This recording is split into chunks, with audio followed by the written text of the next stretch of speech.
Welkom by ons verkenning van die diverse wêreld van kleinhandelaars. Hier in video sal ons delf in die verskillende tipes kleinhandelaars wat elk unieke kliëntebehoeftes en marksegmente bedien en hul betekenis in vandag se ekonomie. Departementwinkels is groot kleinhandelondernemings wat 'n wye reeks produkte in kategorieë soos klere, huisware en elektronika aanbied. Hulle bied 'n een-stop inkopie ervaring vir verbruikers wat verskeidenheid en gerief soek. Supermarkte verkoop hoofsaaklik kos en huishoudelike items en bied 'n breë seleksie by mededingende pryse.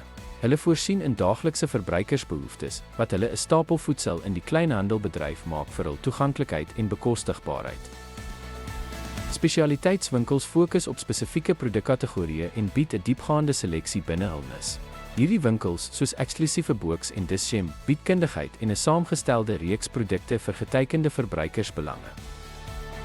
Geriefswinkels is kleinhandelwinkels wat in toeganklike gebiede geleë is, bied noodsaaklike produkte vir vinnige aankope. Hulle voorsien in die behoeftes van verbruikers wat onmiddellike toegang tot alledaagse items benodig, met die klem op spoed en gerief. Afslagwinkels aanbod produkte teen laer pryse deur in groot volumes te verkoop of minder dienste te lewer. Hulle lok kostebewuste verbruikers wat op soek is na waarde, wat hulle 'n gewilde keuse in die kleinhandellandskap maak. Aanlyn kleinhandelaars werk hoofsaaklik op die internet en lewer 'n wye reeks produkte direk aan verbruikers. Hulle benut tegnologie om gerief en verskeidenheid te bied en hervorm die kleinhandelbedryf met hul innoverende benadering.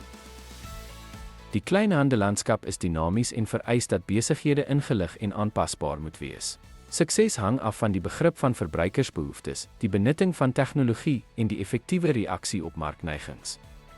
Dankie dat jy by ons aansluit by hierdie verkenning.